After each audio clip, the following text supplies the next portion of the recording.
ইন্না জালজালাতাস সাআতি শাইউন আযীম।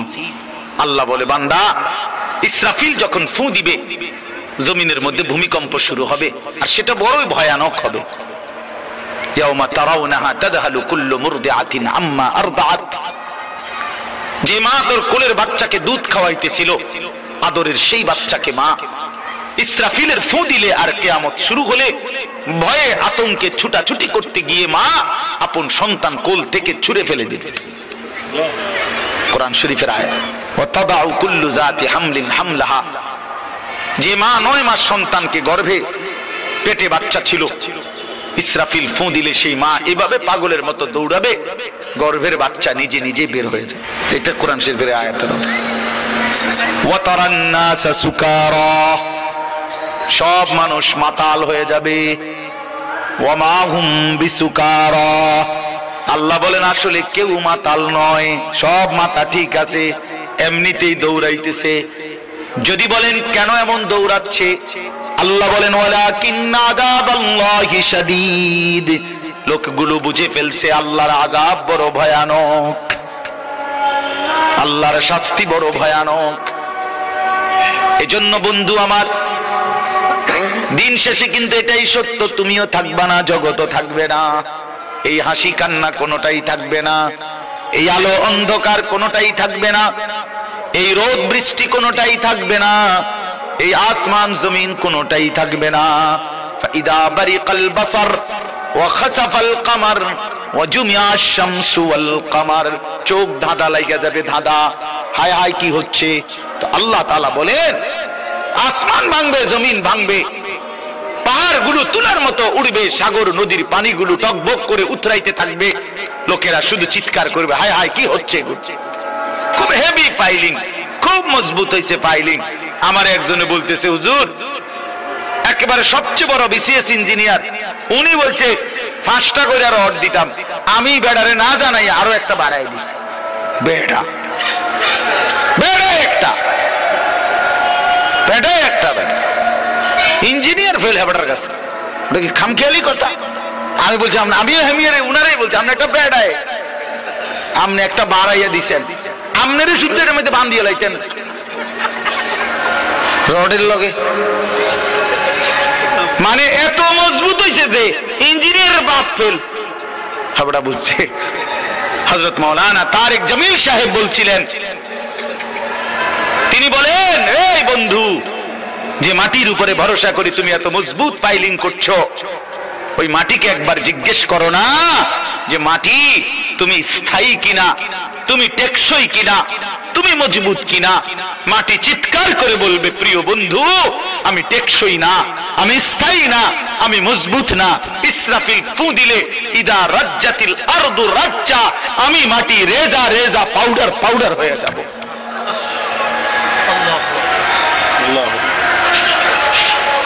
এক স্রোতের পানি আমি মাটিকে টিকায় রাখতে পারে না, আমার মালিকের ফয়সালা যখন হয়।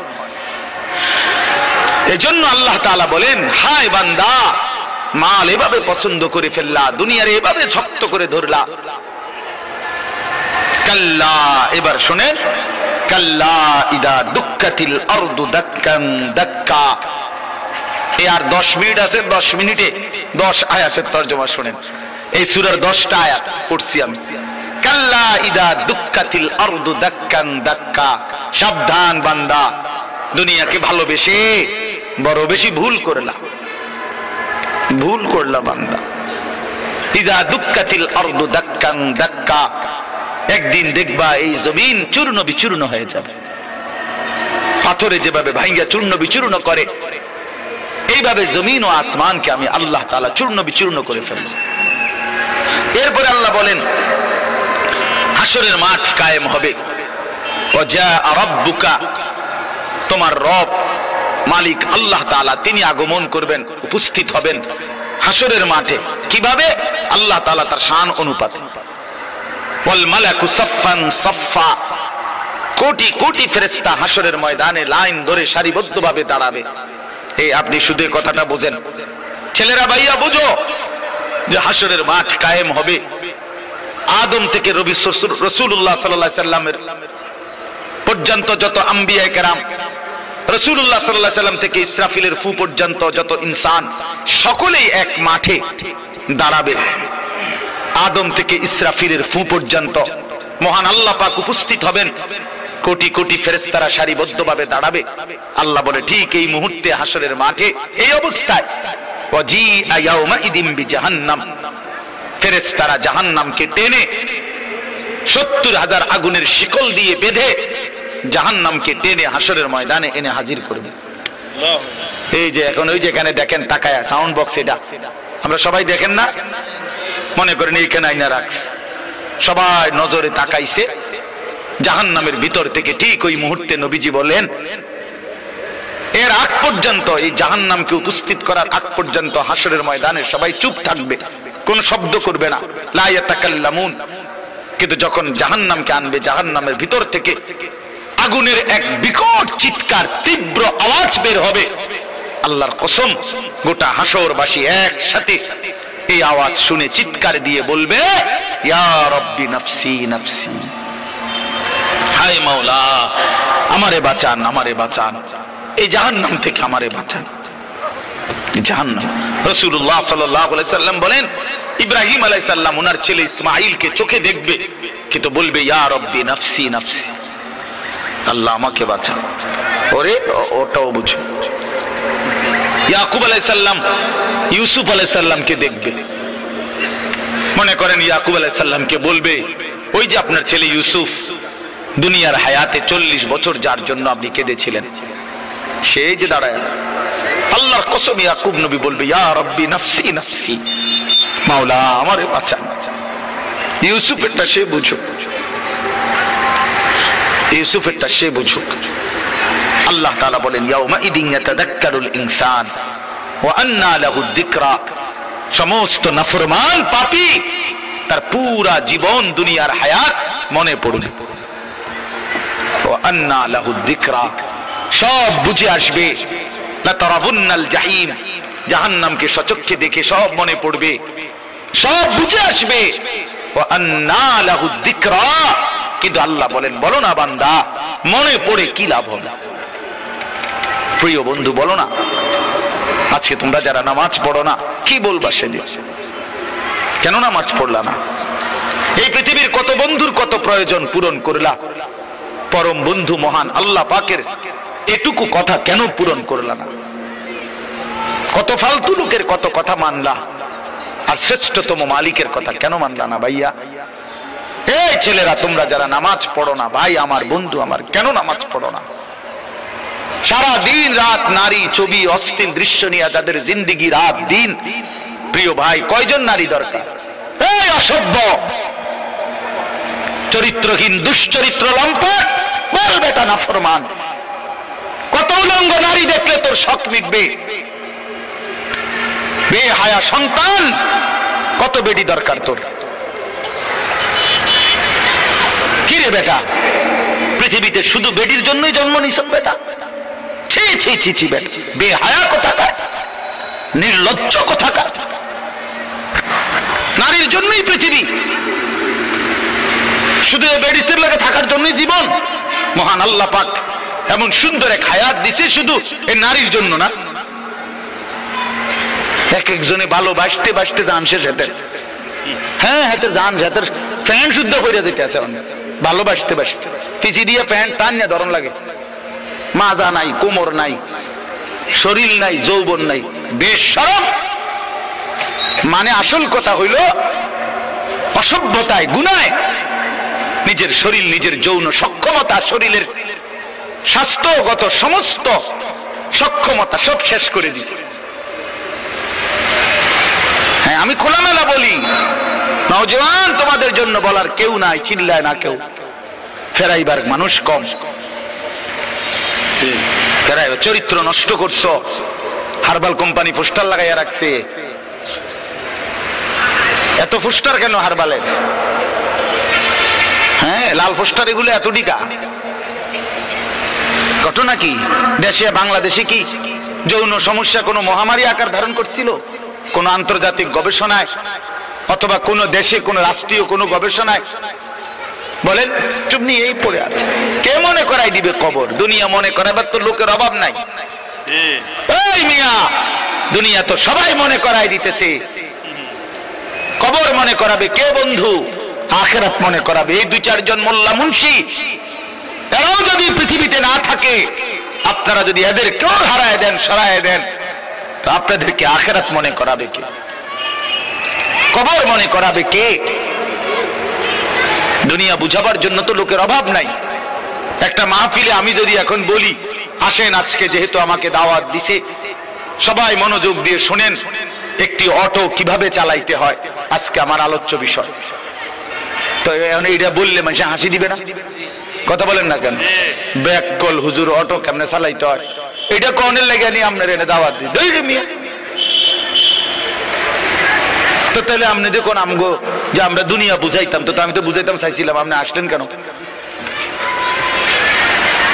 বলে সিএনজি কিভাবে চালাইতে হয় না বন্ধু, আল্লাহ তাআলা কোরআনুল কারীমের মধ্যে বলছেন আমাদের ইলমের মাকসাদ কি, কেন আল্লাহ তাআলা উলামায়ে কেরামকে যাকে যেটুকু কোরআন সুন্নাহর ইলম দিবেন, আল্লাহর কসম কোরআন শরীফের সরাসরি আয়াত আল্লাহ তাআলা বলছেন ফালাউলা নাফারা মিন কুল্লি ফিরকাতিন মিনহুম তাইফাতুল লিয়াতাফাক্কাহু ফিদ-দীন। আল্লাহ বলেন এই দ্বীনের উচ্চতর জ্ঞান কিছু মানুষ অর্জন করবে, ইলম অর্জন করবে। কেন? আল্লাহ বলেন ওয়ালিয়ুনযিরু কওমাহুম ইযা রাজাউ ইলাইহিম, তারা যখন নিজ জাতি কওম সম্প্রদায়ের কাছে ফিরে আসবে, তারা আল্লাহর ভয় দেখাবে, আখিরাতের ভয় দেখাবে, কবরের ভয় দেখাবে, জাহান্নামের ভয় দেখাবে। ওয়ালিয়ুনযিরু, এটাই উলামায়ে কেরামের কোরআন সুন্নাহর ইলমের মাকসাদ। জি, এটা কোরআন শরীফের আয়াত। জি, কি আয়াত? জি, কোরআন শরীফের আয়াত। ওয়ালিয়ুনযিরু কওমাহুম, জাতিকে ভয় দেখাবে, আল্লাহর ভয়, আখিরাতের ভয়, কবরের ভয়, জাহান্নামের ভয়। রাসূলুল্লাহ সাল্লাল্লাহু আলাইহি ওয়াসাল্লাম সর্বপ্রথম যেদিন আল্লাহ তাআলা নবীজিকে সাল্লাল্লাহু আলাইহি সাল্লাম মানুষের কাছে দ্বীনের কথা বলার অনুমতি দিবেন, প্রথম যেদিন, সেটা হলো কোরআনের দ্বিতীয় নাজিলকৃত আয়াত। কোরআন শরীফ প্রথম নাজিল হয়েছে তো ইকরা বিসমি রাব্বিকাল্লাযী খালাক, এটা আপনারা জানেন না?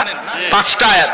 এখানে মানুষেরই কিছু কইতে কয় নাই, এটা হলো প্রথম নবীজিকে বলছে আপনি পড়ুন, আপনার রবের নাম নিয়ে আপনার রবের কালাম পড়তে শুরু করেন। তো এরপরে দ্বিতীয়বারে, মানে দ্বিতীয় কোরআন শরীফ নাজিল হয়েছে, এই সময় আল্লাহ তাআলা বলছে ইয়া আইয়ুহাল মুদ্দাথির কুম ফাআনজির, এইটা হলো দ্বিতীয় নাজিল। কুম ফাআনজির, বন্ধু আমার, নবী আমার, দাঁড়ান, উঠেন বন্ধু, ফাআনজির, আমার বান্দাদেরকে ভয় দেখান, কবরের ভয়, জাহান্নামের ভয়, আযাবের ভয়, আখিরাতের ভয়, আমি আল্লাহর ভয়। এই কোরআন শরীফে দেখেন আপনি ফাআনজির, প্রথম আয়াত, প্রথম আদেশ। নবী সাল্লাল্লাহু আলাইহি ওয়াসাল্লামের হাদিস আছে, আমরা সব কিতাবে আছে, আপনারাও শুনছেন।